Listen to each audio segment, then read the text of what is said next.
Hey everyone, thank you for joining me. I'm a guy called Joe and this is Bootstrapping Tools Let's Build, where we build applications to help scrappy bootstrappers just like yourself overcome some of the hurdles that they're facing or just to get more efficient at their job.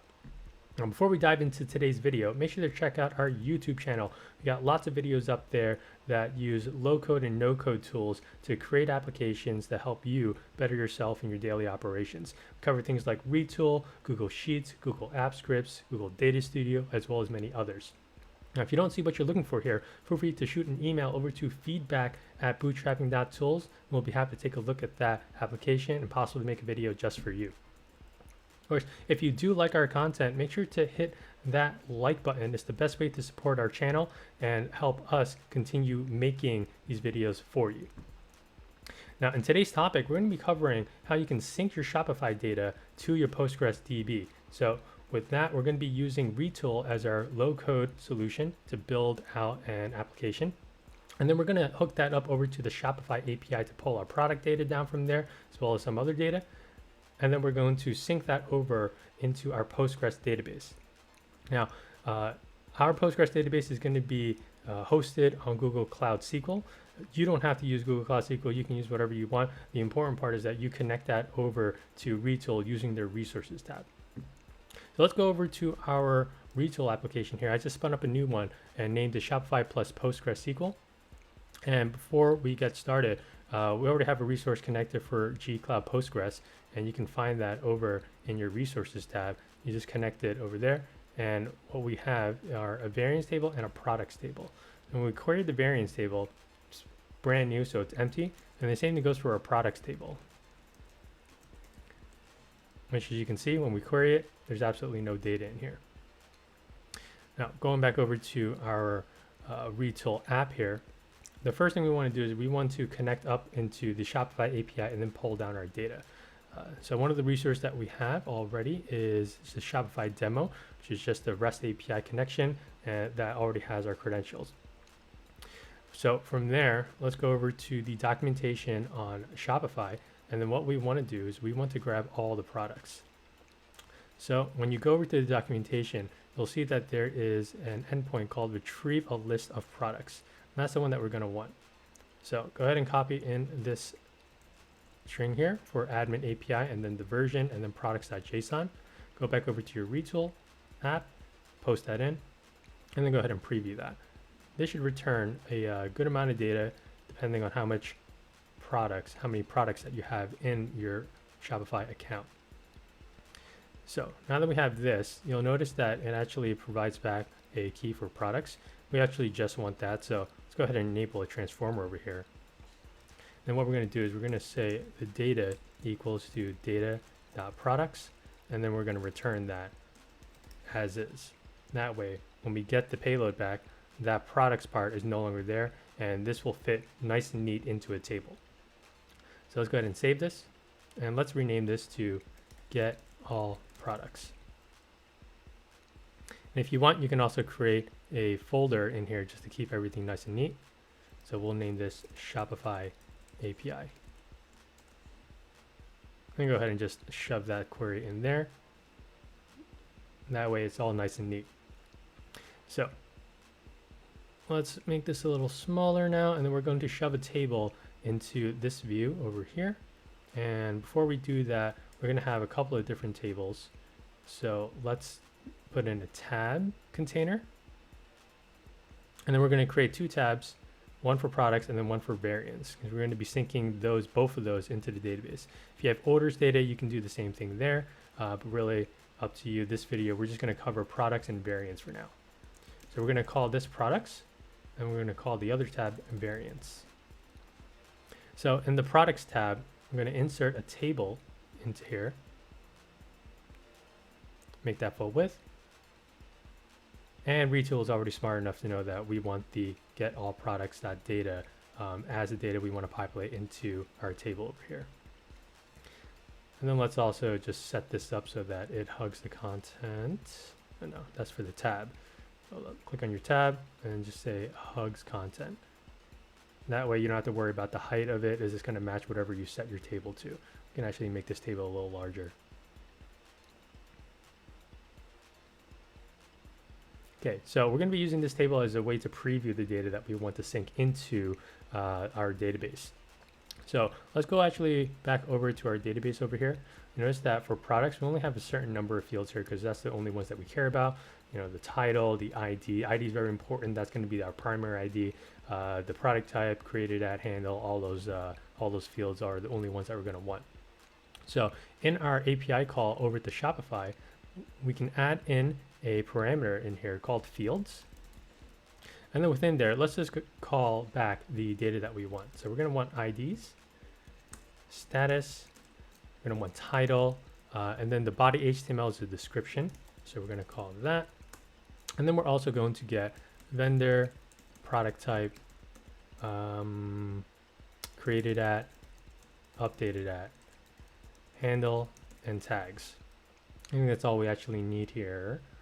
So when we preview this, we should see a lot less data than we did before. There's no reason to grab more data if you don't need it. If you are going to need it, but of course, just add it into the fields, or you can just query all the data and just parse through it later. I'm doing it like this because it's going to be easier for us to shove this data into the database because we're not, shoving all the data in there, especially the data or the fields that aren't supported by our table already. So let's save that and we'll run it. And you should see the table repopulate itself with just the fields that we're asking for. You can reorder this if you want. So you can do that by clicking into it. And then in your right-hand side, you're going to have a area called columns. You can reorder this all you want. The handle is actually what is used in Shopify as the primary ID for the URLs. The ID you don't necessarily have to display because you're not really going to edit it, but we'll just leave it up there for now. And then if you want to, you can also update the created at column to be a date field so that it shows up a little nicer. And the same thing goes for the updated at. You make that a little nicer. We'll just make it a date field. So now that we have this, the next thing we want to do is we're going to want to get all the variant data. So very similar to the get products API call that we just did. Let's go over to our documentation. And then you'll notice that in here, there is something for product variant, but if we go into that, you're going to notice that it retrieves a list of product variants, and that's specifically for a product ID. And that's not exactly what we want because we want to shove all of the variants data into our database. So what we're actually going to do is we're going to stick with the get all products query to retrieve a list of products. And what we're going to do instead is we're going to go and then we're going to manipulate that data so we're only getting back the variants. So let's take this and then we're going to go ahead and just duplicate this. And then in the fields, we're just going to pull variants. And what this is going to do is it's only going to bring back the variant information that we want. And then in here for the transformer, we're going to say var variance equals data dot variant,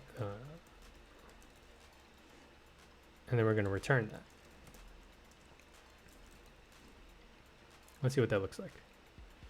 So now you have dot products dot variants. We actually want to say what we want to do here is we're going to want to get the data for all the products and then iterate through it to grab only the variant information. Let's change this over to data, and then it's going to be products.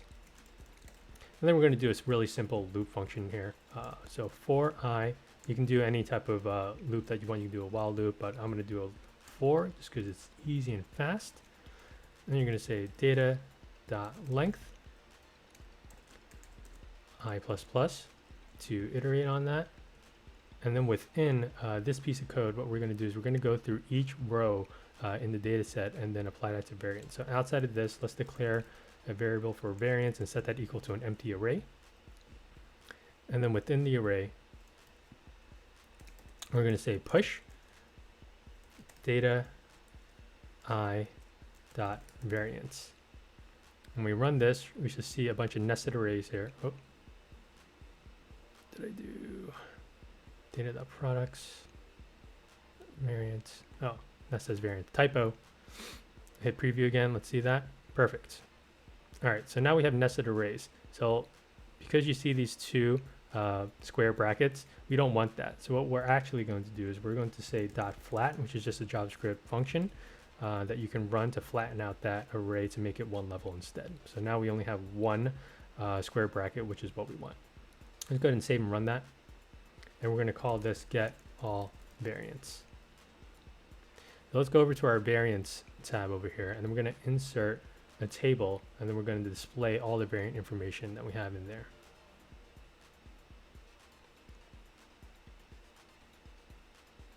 So Retool, smart enough again. It's shoving in the data for get all variants.data, which is what we want, but there's also a ton of fields in here. So if we go back over to our query library here, and then we take a look at our variant info, we'll see that we don't have all of those fields. We only have like the ID, the price, the SKU, only things that really matter to us. Whereas in the API call, you'll see we have things like inventory policy, fulfillment service, and all this stuff isn't something that we're really managing, so we don't necessarily need that. Let's make that table a little bit bigger. So what we're going to do here is, unfortunately, we can't do the same thing we did before where we collapsed all the data to only what we want using the fields parameter. And that's because these fields are relevant only to the product level data. So what we actually need to do is we're going to have to manipulate this data. So we're going to do the same thing, but in the transformer, it's going to be just a little bit more complex. So bear with me and try to follow along here. So the variance flat, I'm going to actually say, instead of doing that, we're going to call a new variable called clean variance. We're going to set that equal to variance flat. And then what we're going to do is we're going to do another loop function. So another for loop. So I equals 0, and then I is less than the variant, clean variance. No, variance. So actually, sorry, it's not clean just yet. I'm going to say var variance. Variance is going to equal to variance.flat, and then we're going to call a new variable called clean variance and set that equal to a empty array. So within here, we're going to do a for loop, I++. And then in here, now this is where we're going to do the push statement. So let's just make this a little simpler. We can say var variant, singular, not plural, equals to the variance I. And this is just going to make it a little bit easier for us when we put in the information into the clean variance array. So for the clean variance array, we're going to do clean variance.push. And then within here, we're going to create an object. So use the curly brackets in there. And then this is where we're going to put in the information. So the ID is going to be variant.id. And then you're going to do title equals variant.title. And then you're going to do the same thing for the rest of the fields that we want. I actually just did this recently. So I have this pre-populated for us just to save us some time, comma, and then we're going to paste all this in. So we got the product ID, price, position, SKU. And then from here, we're going to return that data set. So return cleaned variants. When we preview this, we should see a nice list of data that only includes the data that we want, which actually it's displaying products. So what we need to, oh, here we go. Dot length. Whoops. Yeah, you gotta make sure that that you don't do any typos in here. That's okay. Nope, hold up. That's not right. So clean variance, not push. What am I doing wrong? Clean variance, variance.flat. So we have the variance equals that, variance equals variance.flat. If we return the variance, oh, of course, misspelled. Cleaned variance. There, let's preview this. No, that's not right. Updated variance. Here, let's copy this, put it down here. Let's actually expand this so we can read this a little easier. So clean variance.push, the variant is equal to that. Oh, I also spelled variance wrong here. Okay, one more time. Okay, that's better. Yeah, typos, if you've been doing this long enough, you just happen to always make typos. Typing is hard. But nonetheless, we have good data now in here, the data that we want. So we can go ahead and save this and run it.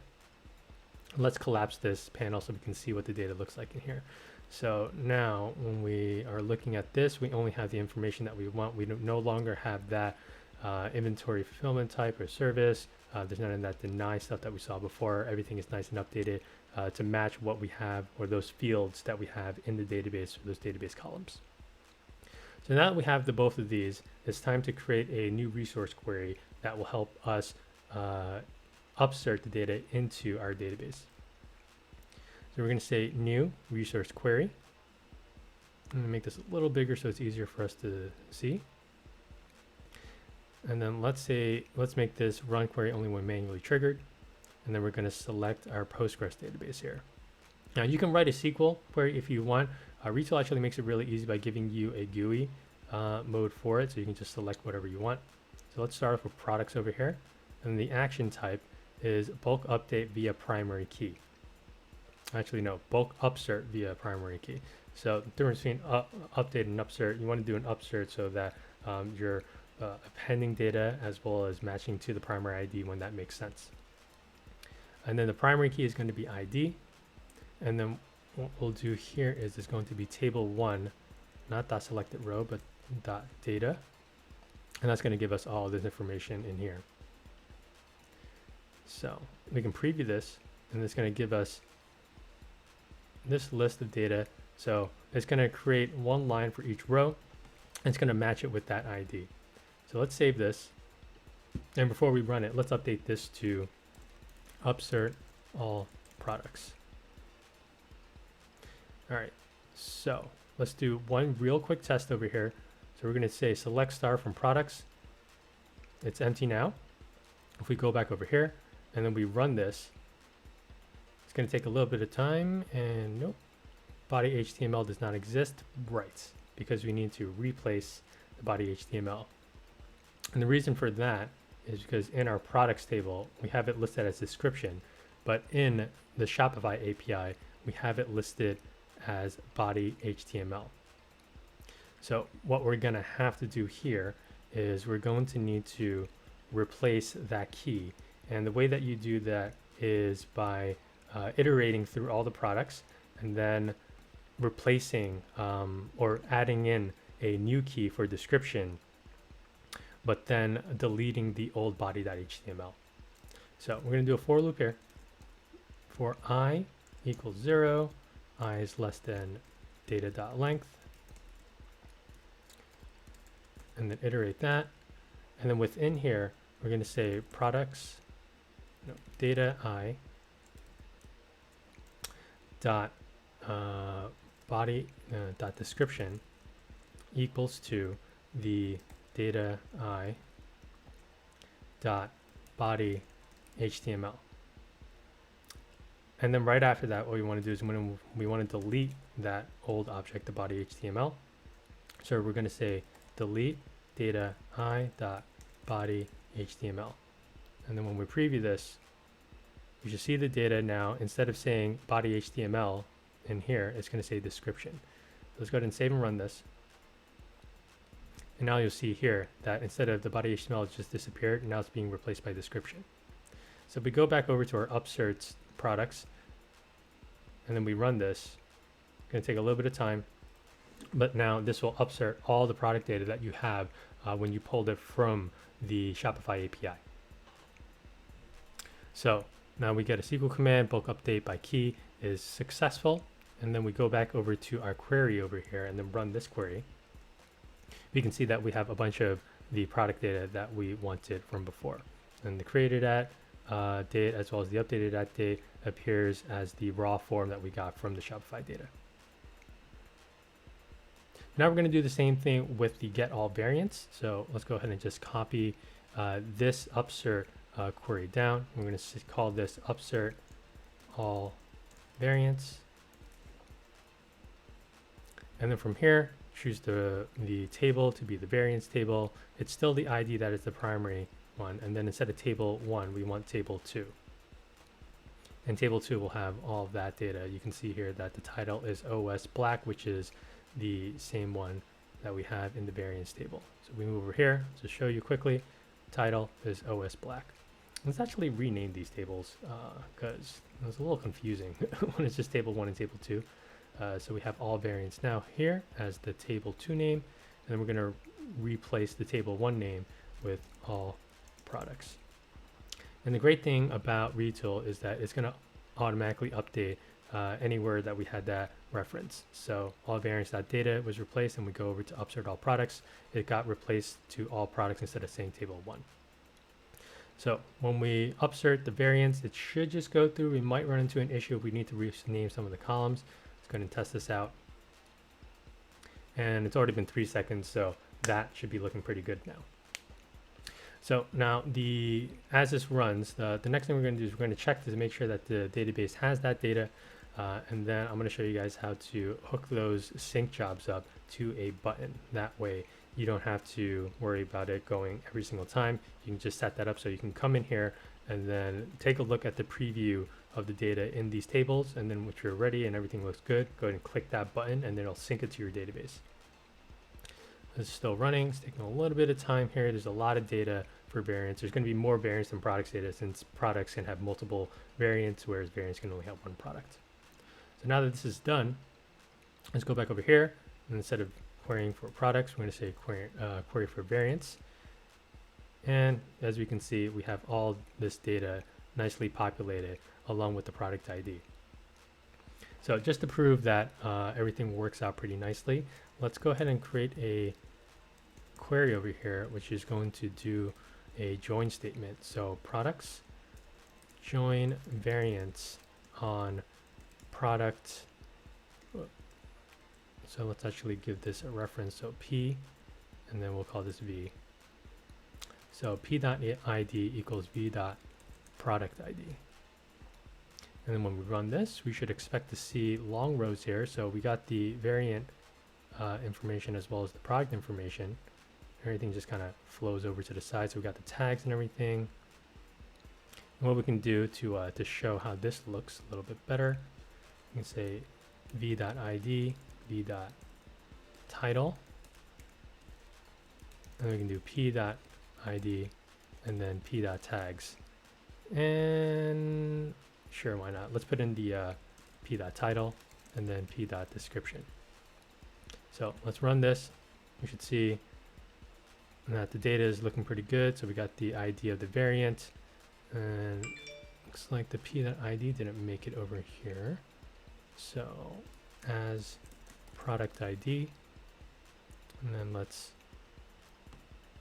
change this to as variant title, and then we'll change this p.title to product title and run this. We should see all of it. Perfect. So we got the variant ID, we got the variant title, we got the product ID, the tags for that product, and then the product title. So and then we have two tables that we populated with Shopify data. You can now join those two tables together to do whatever you want with it within your applications. If you have another applications that's reading off of this data set. So going back into our Retool app, let's go ahead and add in a button. So we don't actually need this anymore. So let's hide that. I'm going to add in a button up top. I'm going to add 2 buttons actually. So let's just work on this one first. We're going to say sync products. Let's move this over to the side. And then we're going to add another button next to it for sync variants. Sync variants. You can rename the button as well. Sync variants. And then rename the other button to sync products. All right, so to hook this up over to our upsert queries, we're going to say event handler, we're going to add a new one, and then on click, we're going to trigger the upsert all products. And then for the sync variants button, we're going to do the same thing, new event handler, and then we're going to select the trigger for the query upsert all variants, which is already selected. So that's perfect. And then just to showcase how this works, let's go ahead and truncate those tables. So truncate products, we run this, I'm going to remove all that, and let's do the same thing for variants. So now when we do select star from products, we can see that it's empty. And then the same thing for variants, which is now empty as well. Let's go back over to our Retool app, and then let's do it in preview mode. So we have the data. This is being pulled from the API, and the same thing goes for the variants. We have all the data that we need from the Shopify API. You can preview it, make sure everything looks right. And we're going to click on the Sync Products button, which is now running the query. And I think it took about 10 seconds-ish, but we'll see the confirmation just like that. Query ran successfully. So let's go here and then run the SQL query real quick, make sure it's updated. Now the data is in there. And then we're going to click on the Sync Variants button, and that's going to take a little bit longer. I think it took about 30 seconds before. So as it runs that, let's just do one more query against the variance table. We can see that it's empty. And then once this is done, we'll get the confirmation message, and then we'll go ahead and query the database again to make sure that our data set is flowing through nicely. So this is a really nice way if you have an engineering team that's too busy building applications or building features for something else and you need to sync this data set, you can go into Retool and just do it like this. You don't even need to ask your engineering team to really help you too much. Just follow this guide and you'll be able to get your data from one place to another without much trouble. So now that the query ran successfully, let's go over and run this query here. And we can see that the variance table is now populated once again. And as updates get made within Shopify, the API is going to pull that down naturally. And you can just go in here and click on the buttons and then sync that data to your database. But that's it for this video. Hope you found it useful to help you sync your Shopify data over to your Postgres database. It doesn't matter if it's hosted on Google Cloud SQL or not. All that matters is that you connected your database to your Retool account. And of course, if you did like this video, make sure to hit that like button. It's the best way to support this channel and help us continue making content just for you. And make sure to check out our YouTube channel. We got lots of videos up there, and we're always making new ones every single week. We're releasing 1 to 2 videos each week to help you overcome some of the hurdles that you're facing. Of course, if you did like the video and you do want to see more, make sure to hit that subscribe button and also the bell so you get notified when we release the next video. But that's it for this. I'm a guy called Joe. This is Bootstrapping Tools. Let's build. It's been a pleasure, and we're out.